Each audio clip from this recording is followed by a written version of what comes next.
of those things I think are still kind of nascent, but could become really viable in terms of revenue streams. And so it's also another way to look at it, not just from a consumer perspective, but for the artist as well, looking at how they can make money. So, and then last quick one on the commercialization with creative opportunities and commercial opportunities. I think again between the Web3 world and the Metaverse, we call things virtual, right? And I think in the Web3 world, it's called collectibles or NFTs. They're kind of the same. So even the Roblox wasn't on chain, you know, we were driving hundreds of millions of dollars of revenue from people buying virtual goods. So the opportunity again for the artists that we work with to connect, I've seen the same with their fans, where one, they don't have to go out and tour. Now touring is very difficult because always you wouldn't make money on streaming platforms, so you make it from touring. But now with Brexit and the war and Ukraine and inflation, a lot of like mid-level artists in their stadium are losing money. So it's a really important time, I think, for all of us in the industry to help the creators earn this extra money. And it is tangible. It's not a pie in the sky thing in the future. It's already happened.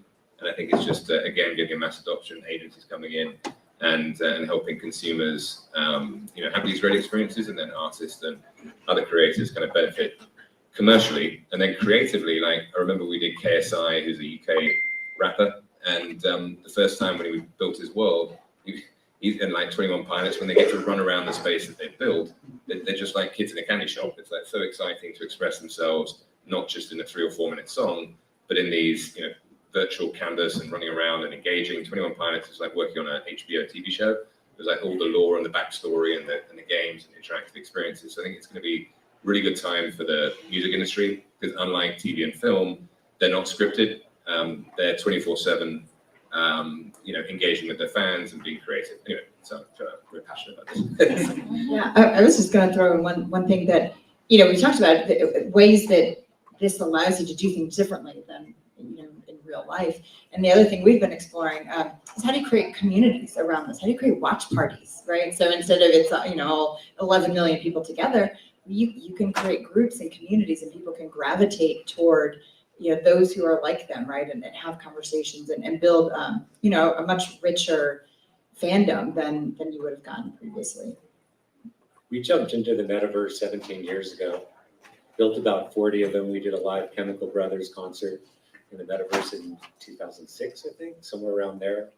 Really, the whole reason that we put Sizzle together, and it's the reason that you were just mentioning a minute ago, Travis, is that the layer of commerce, the layer of fan engagement, the layer of opportunity, when you take all of these different platforms, whether you divorce it from Web3 or not, at a certain point in time, driving somebody from a specific metaverse to a specific location in the real world or to an online space, that's really the problem, is the overarching order that we've created for Sizzle worldwide. It doesn't matter what medium you're in, because we've been spending 43 years driving consumers from movies and television shows to consumer packaged goods and retail locations and experiences like concerts and vice versa. And our clients were spending more and more money having us make all of these individual custom technology solutions.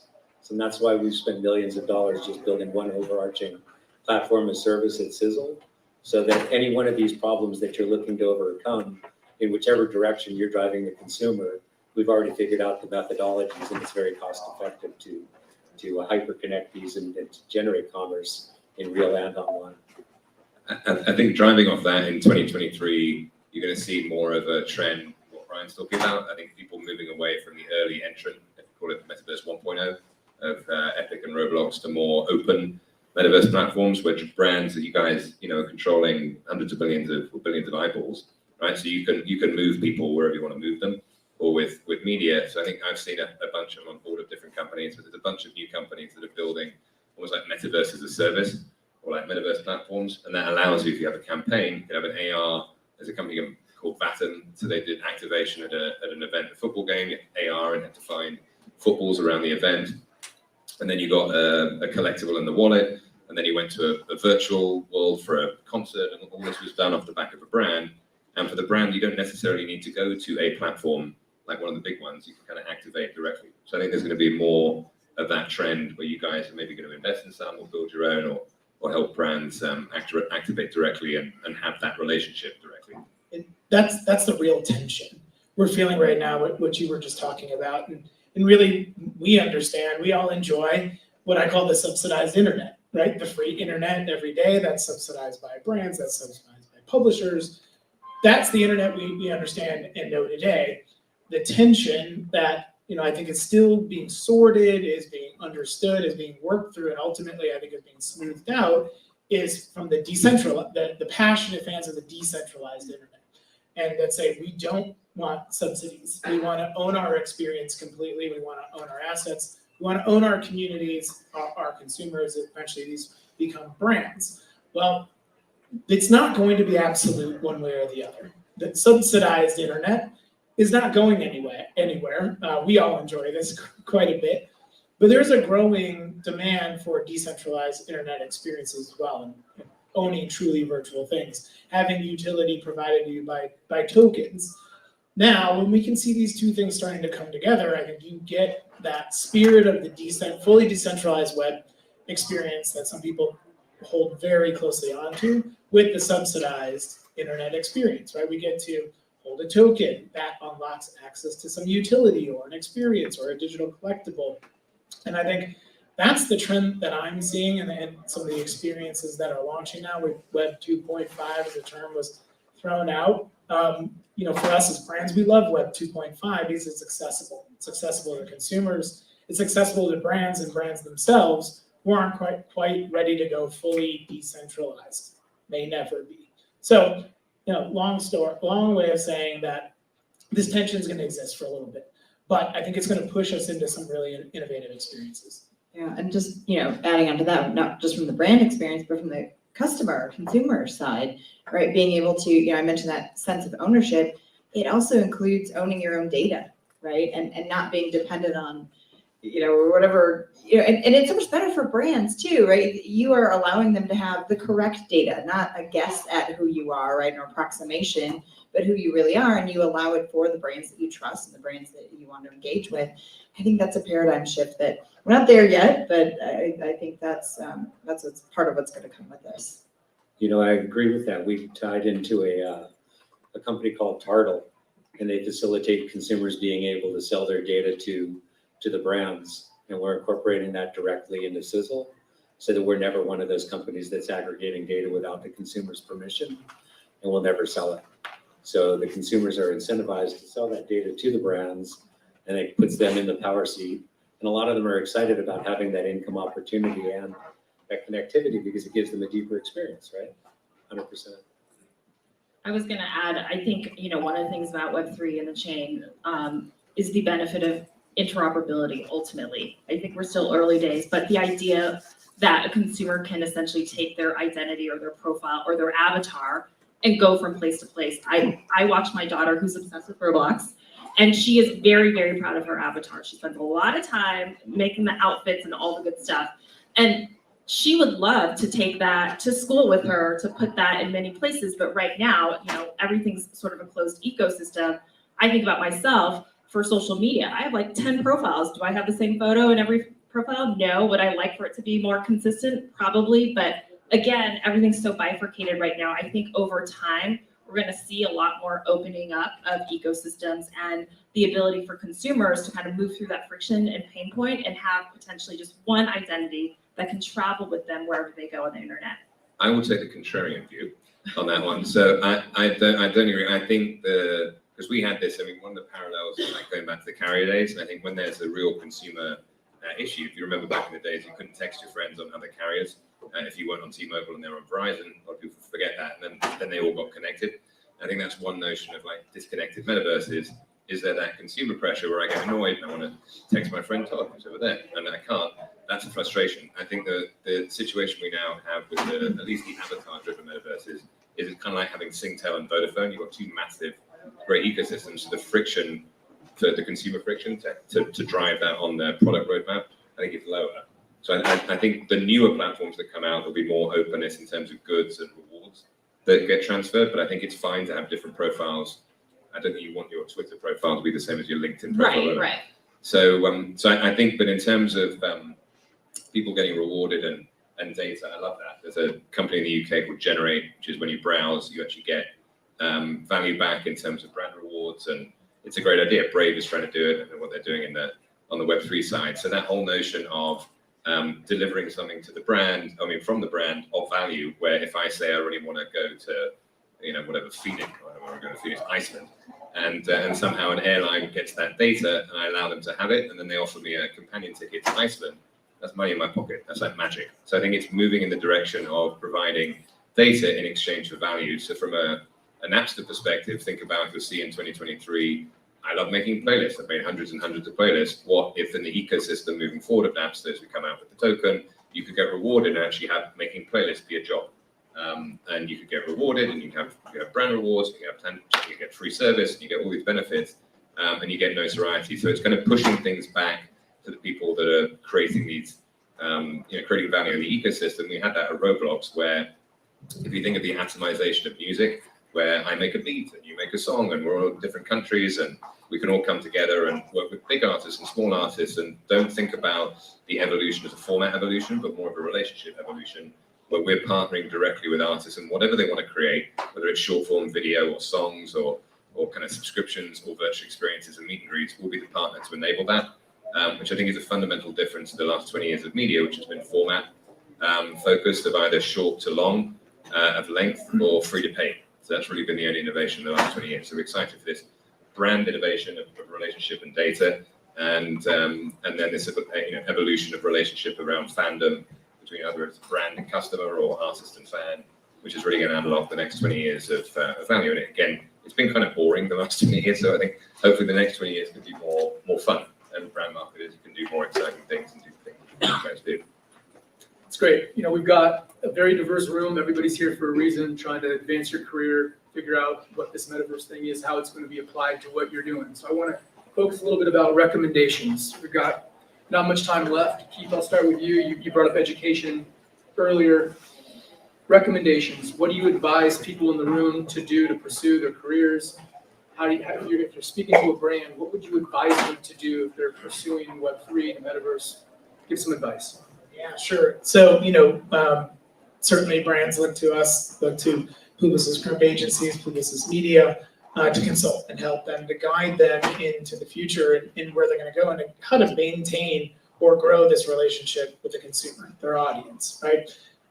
It starts with education, right? And so we are incredibly fortunate to have the volume of education, YouTube videos, blogs. This generation of what you would call Web3 is being built on the back of Web2 and the content distribution and everyone's contributions to that.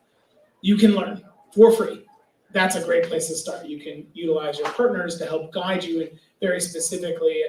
And next, I think you want to look at what do you want to carry over from this generation to the next generation? What's important to you as in your individual careers? What's important to you as a brand? To say, if we're going to evolve, that's great, but we still have to maintain what's important to us, what's in our core, and what do we want to carry over? Then what do you want to reinvent?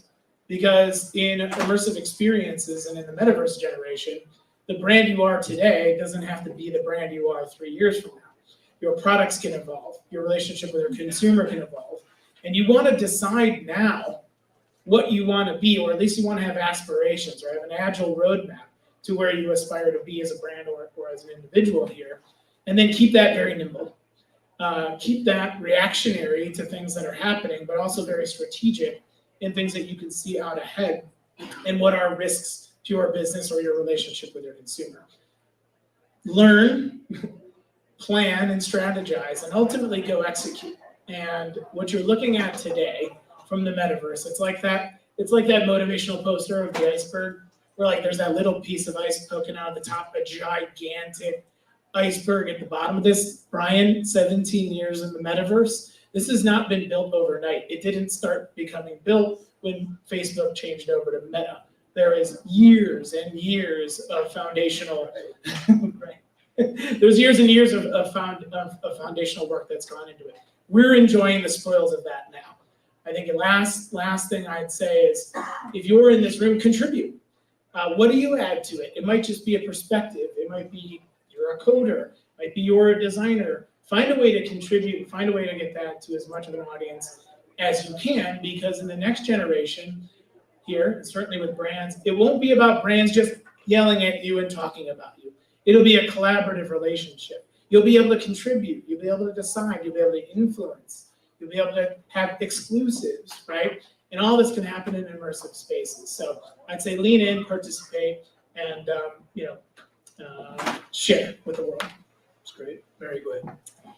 So I would say, think about the human part of the experience in all of this, right? Where are the people at the core, right? The consumers, the customers. When we launched I mentioned we launched this Metaverse Continuum business group, right? It's continuum because it's changing, right? And it's not black or white.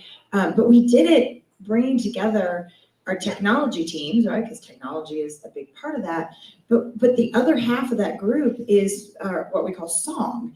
And the names doesn't exactly describe what they do, but they're really our experience team, our digital agency, and they're thinking about the human side of that experience because it really is about bringing both of those parts together. And we just published our song Life Trends, right? And it's about like how is life changing for people, right? It's people at the core. And I think that's where this is all about how those experiences are going to change. Disney recently released the short Remembering, where we actually are now bringing the movie into the living room. And it was just like a scratch of the surface. It was one scene and one little thing that came into your living room. But when you think about then, okay, well, how does that spark the imagination of how those experiences are going to change in the future, and what's that going to feel like and look like, and what should it be, and what are all the implications in terms of trust and safety and privacy and da da da da. Thinking about the human at the core, I think, is what's really key. That's great advice. Brian, go ahead. If you're building your career, I'd say the first thing to take into consideration is whatever it is that you think you're an expert at now, learn a bunch of other things. The world's absolutely going to change, I guarantee it. When I started out as a commercial photographer, there was no such thing as autofocus, auto exposure camera. There were no computers, there was no internet. There certainly were no technological games. I started out as a filmmaker background. And so if anything came out of the filmmaker background, it was learning how to be collaborative, as a producer director. And number two, stay the dumbest person in your circle always. So continually surround yourself with all sorts of intelligent people that are working in different categories. And if you're a brand, start by being the consumer. Think about brands that you really like to engage with. What would your experience with that brand really look like? Let's eliminate all that friction between the consumers and the brands. That's what Sizzle is aiming to do by cutting out all of the middle media that's making the cost of goods so expensive. Games are a huge new category of how consumers and brands are going to engage long-term. So if you're a brand, keep looking for every opportunity you can to make impressions on a consumer that have value, to build long-term loyalty, to build a relationship. That's what's going to carry you long-term. That's great. John, Ooh, bring it. Come Yeah, on, bring yeah. it. So I think the next year is definitely bringing value. I think the last 20 years have been fairly solo and individualistic. So I think the next 20 years hopefully can be more community driven in terms of whatever you're doing, if it's media, realizing that whatever you're creating is not limited to whatever scope you feel you're creating, the little box that you're in now. So that music reference, where I'm very excited again about artists who've been locked to just doing 3-minute songs. I think the opportunity for an artist or a creator to be very much a 360 creator and express themselves in many different ways, for brands to engage in that relationship, for consumers to get value and engage as well in that relationships. I think the kind of mixing together of brands and creators and consumers in an interactive way where they get value and rewards is kind of where things are going in the traditional, which I think is exciting. I'm a big fan of immersive theatre, so I think if you've never been to an immersive theatre experience, I recommend going to those. We have like actors around who are playing the characters. I think the world is going to come to us, whether it's again AR experiences and value and rewards, and I don't think it's about games per se. And I think this was the debate we had a lot of Roblox and talked a lot to Meta. I think it's about interactive experiences, and that's why I think it plays nicely into the advertising space. It doesn't have to be a game format. Just think about engaging your customer, your fan, whoever it is, in an interactive and kind of playful way, and providing value out of the experience, and hopefully rewarding them if they're giving you value. Give some value back again. So I would like someone to give me my flight to Iceland. right? And it'll be loyal for life. Tina. I would say my advice would be uncomfortable and spread the religion. And what I mean by that is we are all, I suspect everyone in this room is the pioneer in this space. You guys are at the forefront. We all are. And it's really scary. I wake up every day thinking, I have no idea what is going to happen, but these are my beliefs. I'm grounded in consumer principles, etc. I think that, it's hard to kind of be out there leading in innovation, leading in a new kind of consumer experience and a new behavior. And so it's okay to feel uncomfortable. That means you're doing something scary, new, and innovative. Spreading the religion. We all know, I hope, those who have experienced the metaverse in whatever way you have, when you experience it, it's pretty awesome. And so we have to, I would say, as people who put on experiences or create, metaverse products, we have to bring as many people into the fold as possible and give them a taste of what it feels like to be in the metaverse and what the benefits are. We think about that a lot at Wave, where we put on big tentpole concerts, and they're meant for a lot of the casual fans out there who are like, I don't know about that, but I love Justin Bieber, so I'm gonna go try this out. And once you get them in, they're so excited. They're so like, wow, this is just like the coolest thing I've ever seen. I may do this again. And so we have to continue to push out content. It can be live experiences. It can be gaming. We have to create those killer use cases to drive that mass adoption. And so that would be my advice to everyone in this room is let's spread the religion. I love that. I love all of it. This is an incredible time. Obviously, I think if you've attended some of the earlier sessions, you recognize what I'm echoing there. This is beyond the fourth industrial revolution. We have the fourth wave of consumer hardware coming, the fifth wave of innovation. We're in this kind of virtual, digital, metaverse environment right now. Eventually, it's going to go physical. Let's talk a little bit about. We got a minute left, so I want this to be. Last year was really the year of the metaverse. The year before that was NFTs. What do you predict? What is this year all about? If you could just guess, predict, what is 2023 about? Give us one word, one phrase. Keith, go ahead. Access pass. Access that's granted to you through tokens that grant you access to virtual experiences or anything like that. I think that's going to be a massive trend this year. I'm gonna go outside the box, science tech. I think things like material science and how those change experiences and how that weaves into the metaverse or digital health, that kind of thing, wellness. Moneymaker? I'd go with frictionless technology.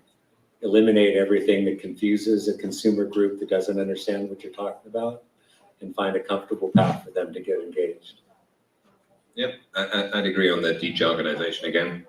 So I think this year hopefully will be the year of more mass adoption, so brands coming to the space, media companies coming in the space, and again moving from that investor era of high price ARPU to like lower price items that are fun around fandom and rewards.